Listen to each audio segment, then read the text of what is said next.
found why we are Christians. My name is Kent Philpott, and we have two guests. Usually we just have one, but we got two.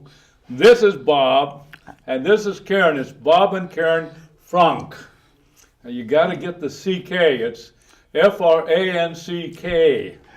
Welcome, Bob. Welcome, Karen. Thank you. Okay. Well, let's start from the beginning. We want to know who you are, and it's ladies first. Karen. Oh. Now you told me you're Italian. Pronounce your name. My maiden name is Gentilucci, and there's a few of us around, but most of them are on the East Coast, I'm afraid. So. On the East Coast, okay. Yeah, all Italian, and my background, raised like anybody else, average family, struggles from day to day, type of situation. And it started out, I was actually born in Boston. Then my parents moved out to California when I was like 4 or 5 years old. And that's where I stayed, pretty much in California, till we moved to Idaho. Where in California, Karen? I grew up in the San Gabriel Valley, Pasadena, Monrovia, Arcadia. My area. Yep. Son hung right up against the San Gabriel Mountains. Oh yes, oh yeah. I went to Verdugo Hills High School. When you could see the mountains, I mean. Yeah. You can see them now. You can see them now. You couldn't see much of them then. It was pretty bad. You're right, Karen. And Bob, okay. I hail out of North Dakota. North Dakota. North Dakota. Grew up there. I have 4 brothers, 5 sisters, large family. My dad worked 6 days a week, 12 hours a day. He taught me work ethic. Okay. I'm not much different. I carry on the same way. Okay, now Bob, the shirt you have on, when we went to pick you up, Katie and I went to pick you up, and I saw that shirt. I says, "Oh, brother, what?" So let's see the shirt. It says, "Relish, sweet Jesus, let's exalt his name together." Psalm 34:3. Yes, it is. So that's your shirt, and I bet you a lot of people look at that and say, "What?" We have a lot more. You have a lot more? We have a lot more. If we can do nothing else, we can be billboards. Yeah. Okay. So, A billboard. We are billboards, if nothing else. If nothing else. Now, Karen, what is your say? Prayer, the world's greatest wireless connection. And it is wireless. And it opens conversations, and that's all we're trying to do. Right. And it has opened many conversations. Okay, what was your first religious experience? Did you go to a church, or your parents go to a church? I went to Catholic school. Growing up, I went the first 4 grades in Catholic school, and then we moved to public school, and it was a financial thing. There were just too many kids. Okay. So you grew up Roman Catholic. Yep. Baptized as a little baby? Yes. Okay. You went to catechism? Went to catechism. Okay. What did your dad do for a living? My dad drove cab for many, many years. He was in a severe car accident in his early 20s, and it messed up his back enough that he really couldn't do the physical work anymore, so he drove cab. Drove a cab. Yep. He supported us. Good man. Yep. Okay. What about your mom? My mom was a cook. She worked in many different restaurants, cooking as we were growing up, again, to help supplement the income. Okay. All right. Yeah. Did you have any idea what you wanted to be when you grew up, Bob? Not really. I would say I started working when I was 12 because of, again, we all had to chip in to support the family. And so my dad worked at a cab office, and I learned at a young age to answer phones. Okay. And to fill out the, where they were going, dealing with all the different the cars and addresses and. Okay, good. And Karen, you, what was your family's religious background? I was raised Catholic as well. I went to Catholic grammar as well as high school, and then went to Cal Poly San Luis Obispo in college. And my parents were, they would go to church every weekend and stuff, but they really weren't involved in the church in any way. I have one brother, and He was off on his own, doing his own thing. He was a surfer. Okay. As far as anything else, I just went to school and wanted to go into the sciences. I went to Cal Poly and got in their biochemistry department. And I've been on the campus of Cal Poly in It's- San Luis. it's quite a campus now. They've done a lot of remodeling since I was there. And it gave me good foundation in the science field. And I was moving away from the Catholic Church, like a lot of people, a lot of young people, living life, just living life. Sure. Did you go to any college, Bob? No, I didn't. As soon as I got out of high school, I literally packed up my car. I had a 55 Chevy. I love those 55. And I decided then that North Dakota was going to be a good place to be from. And I headed for the West Coast. I wanted to go someplace where it wasn't quite so cold. Yeah. And I worked for the Northern Pacific Railroad for a year and a half prior to going into the Air Force in 1965. I was in the Air Force Yeah. myself. I went in 1961. You went a guys little bit pass each before other. me. Okay, what did you do in the Air Force, Bob? I was in the fabric, leather, rubber repair shop, so we handled all the survival gear. We handled all the parachutes, as well as the drag chutes for the B-52s, because we were on a SAC base in Spokane, Washington, by the way. Spokane. Yes. What was the name of that base? McCord? Fairchild. Fairchild. Fairchild Air Force Base. Okay. Yep. Okay. So, Okay. and then that's where I met my first wife, and then I ended up living in North Idaho. In North Idaho. In North Idaho, in Sandpoint, Idaho. Is that right? And that's kind of where we're going to reside someday when we get off the road. Is that right? Is that, Yes, back in that same that's area. home. That'll That's be home home base, turf. yeah. That's home base. Yeah. Where would your home base be, Karen?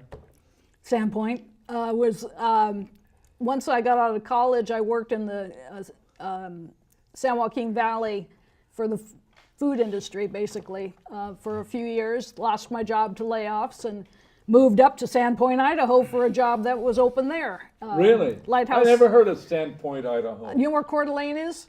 Yeah, Spokane. Coeur d'Alene. It's about- I've been there. It's about 45 miles north of Coeur d'Alene. Now, you say you got married. Did you have kids? Yes, You have kids. 3 of my own, 3 stepkids. 3 of your own, 3 stepkids. That must have been a zoo. Well, it was interesting, but it's Yeah. part of life. Yeah, okay, okay. Had you stopped going to church? We went off and on, and when I went through the divorce in 1979, Okay, and Karen went through a divorce at the same time. 1979, yeah. same And- time. Yeah. Yes, and because we were raised the way we were raised, we were taught that that was an unforgivable sin. So we stepped to the outside. And So you felt, because yes, it's interesting, we've all gone through divorce, all 3 of us, and you do. You get kicked out of Yep.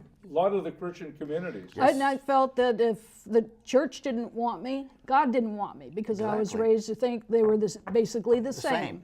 And so I just went about my life, and So you went through a divorce about the same time? Did you have Yes. kids, Karen? no, I never had kids. You never had kids? Okay. You should know that, well, we're in front of everybody here, but I was the other woman which caused the divorce in his life.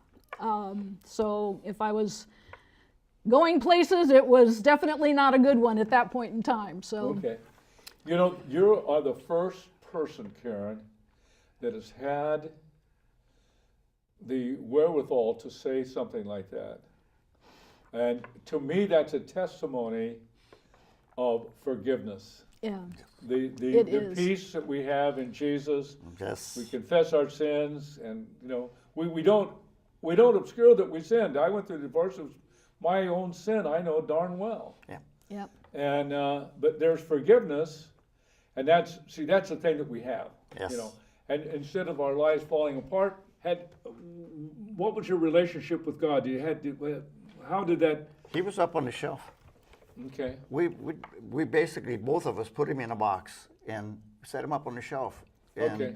we just, again, Yeah. figuring he wasn't yeah, interested in us because we had fallen away from him, and the church didn't want us. So Yeah. You know, as far as I don't know how Karen felt about it, but I just felt very strongly. I was hellward bound, and there was nothing I could do about it. There was really no hope for me. And then 97 came along. 97? Yeah, December the 14th.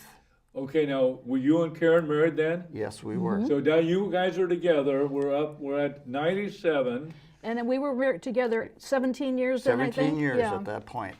So, okay. And I had a job. I worked for a company, Lighthouse Salad Dressings, and I wore many hats at that company. And one morning I went in to go to work, and I walked through the door and I got violently ill. So I went back home. And I really wasn't too sick when I went home. So the next morning I got up and I went back to work. Same thing. I could walk through the door and I got violently ill. And in this time period, usually around this time of the year, I suffered from depression. Okay. And it grabbed me sooner and harder than it ever had grabbed me before. So by day 3, I was considering a pistol.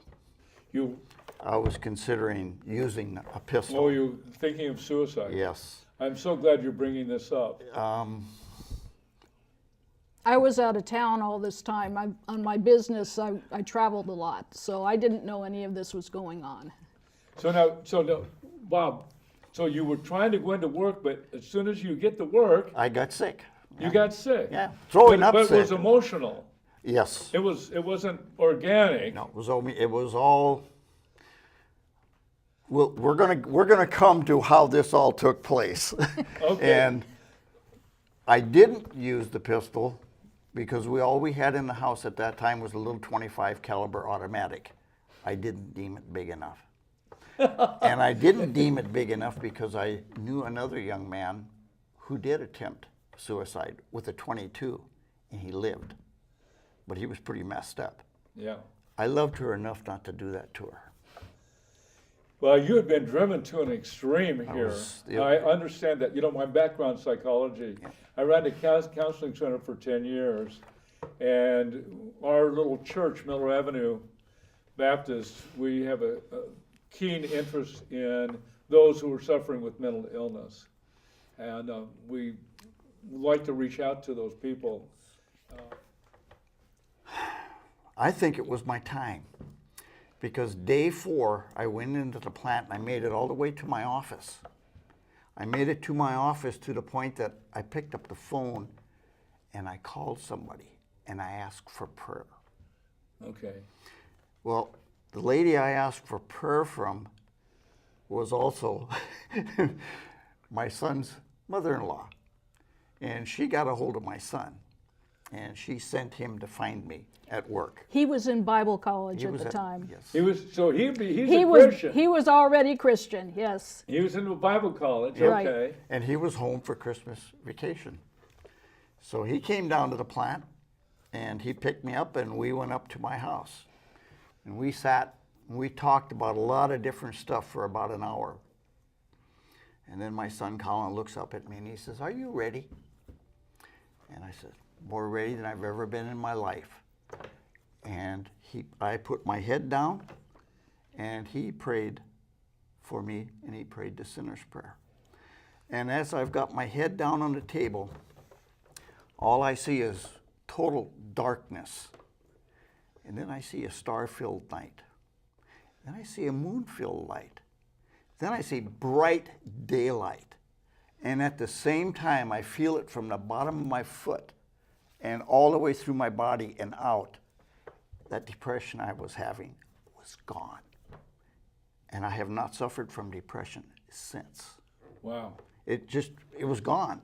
Like I Yeah. say, it was my time. So within 5 minutes, I had my first conversation with Jesus. I said, "What am I going to tell my wife? She's going to know something's different." And I'm going to let you take it. So Karen, now you come into this now. Enter so Karen. You come back. I come back from my trip, and the only thing I knew is that he wasn't feeling well. That's all the information I had from him. I come back, nobody's home. But there's a note on the table telling me that I'll be back in a short time. Just gone out with Colin. That's our son. And so I was, unpacking and stuff. And they pull up the driveway, and I'm looking, and I just knew something was different. And when he got out of the car, I knew he was not the man I left 3 days before. Something was different. And so, anyway, they come into the house, and here's my son whipping out the book of Romans in the New Bible, trying to go through what I now know was the Roman road and the whole, all the scriptures related to that. And it all sounded like gibberish to me. I could not understand a single word. That's how it works. And so I sent the kids home. I said, I got to talk to your father. And so they went home, and I said, what did you do? and he told me, and I said, well, you're not the person, I don't know who you are anymore. And all I really knew inside was that it was related to God. He come off of that shelf, and it was somehow made a change so that I was on the outside, he was on the inside of a door, and never the twain shall meet. I mean, there was nothing I could do to connect with him again as a husband-wife does connect.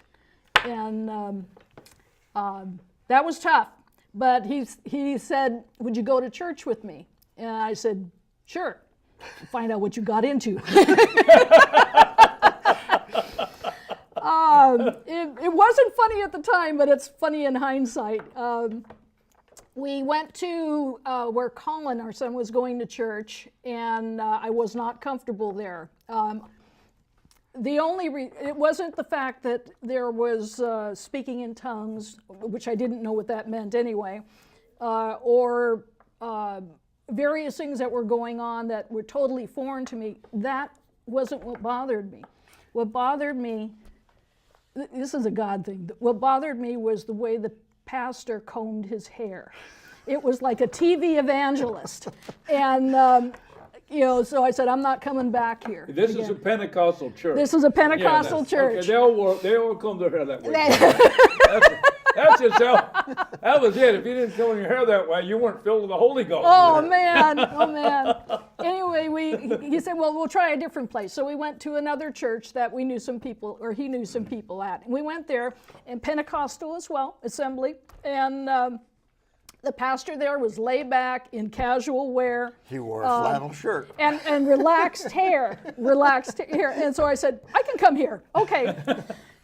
And long story short, over a period of about a month or so, we attended, and I was listening to things that made more sense than what I was raised with. I watched a baptism, which was totally different than the sprinkling I was raised with. I watched communion, I participated even in communion, totally different than what I was raised with, but it all made more sense to me than what was before. And I couldn't tell you what the pastor talked about in any of the sermons. It was just all these other things that were grabbing my attention. And every time I walked in the door, I'd start bawling. I walk outside the door of the church, and it was fine. I walk back in, I'd start bawling. And it was just, All of us in the background are going, yes! Yes! Because we knew she was being touched. I was being hit, man. We come to the end of that time where it was Super Bowl Sunday, and we were watching the game. Then all of a sudden, everybody that we had in the house got up to go to the evangelist that was going to the church and speaking that night. And Bob turns and asks me, "Can I go too?" And I'm sitting there. You think I'm going to say no in front of the crowd? Anyway, I said, "Fine." He goes. my, at that time, 4-year-old granddaughter, I stayed home with her. She says, let's draw pictures, Mama, or Grandma. So I started drawing pictures, and I said, okay, what do you want to draw?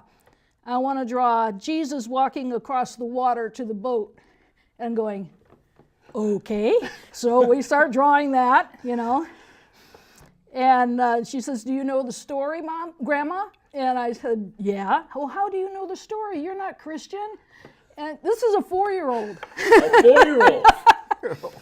And a 4-year-old. And I said, well, when I was your age and a little older, I was taught all the Bible stories that were going on. And she was okay with that.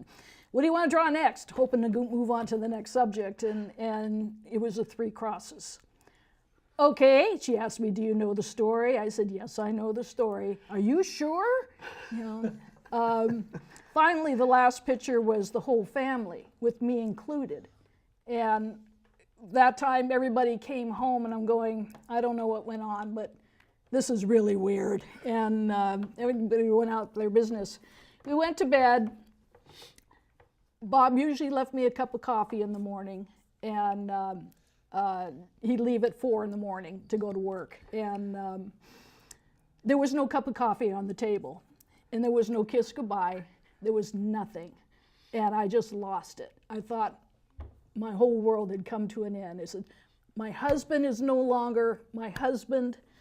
God, you've taken him away from me.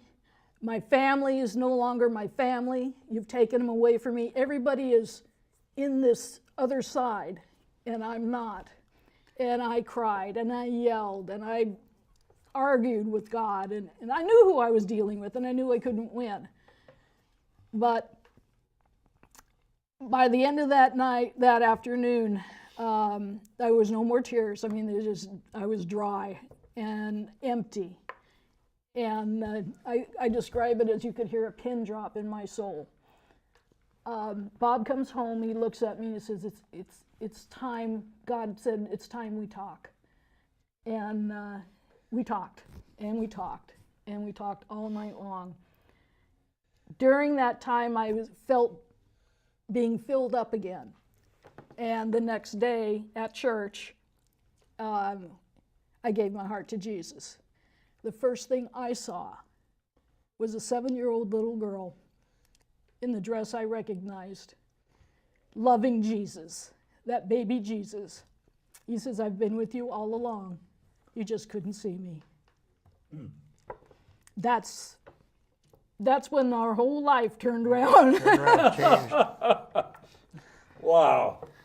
Wow. And I always have trouble when she tells this story because, again, with the first conversations I had with Jesus, what am I going to, Karen's going to know, what am I going to do? And part of the answer I got back also is, it's not your problem. I'll deal with her. So for this almost 40 days, it was very difficult for me to watch what she was going through because I knew how much she was hurting. But at the same time, I knew I had to trust. I had to keep my faith with Jesus to deal with the problem, to deal with the issues. I couldn't fix it, but he sure could, and he did. Shortly after that, we redid our vows. You did? Yeah. Yes. Yes. And in front of God this time. This you time know. in front of God. And the biggest thing for both of us is we stood there and we bawled like babies because it meant so much to us now. The words all changed. The words all had new meaning. The commitment was real, not just, well, you just say this and it's done. This was real. And God blessed us with this because both of us had done what we thought was totally unforgivable. Yeah. And he forgave us on the spot. You know? And turned our whole lives around. So after this, we're on the hungry for what we find out about the Word. Yeah. Now, that's true conversion. Now, I got to ask you both. Were you baptized? As a little kid, No, No, after. Oh, Yes. you betcha. That's part of what tipped her over was Yeah. I come downstairs one morning and I'm carrying a little bag and she says, "What's that for?" And I told her, "I'm going swimming today." This is just, This is in the middle of the winter, so she knew exactly. I knew exactly what he meant, and that was the start of my tip over. Yeah. Yeah. That's so good. Yeah. So you were baptized in that church in what town you were in? Sandpoint, Idaho. Oh, that's right. Yeah. You're up in Idaho. Yep. An Assembly's Church. Assembly of God for those people who don't know. Assembly of God. And so you got baptized. Now, what was your reaction, Karen, to that? I cried. I knew it was the most beautiful thing in the world. I wasn't saved or anything at that point. I mean, this was still Oh, before you weren't. that. You weren't this saved is yet. I wasn't. Pre-Jesus. I was days. pre-Jesus, but I knew what it meant, and I was just as happy as could be for him. I was upset though at one thing. The rest of the family knew about it, that She he was did. going to be baptized, and they all came from all the points that they were out at, and I'm the only one that didn't know until he told me that morning. And Now, why'd you keep it a secret, Bob?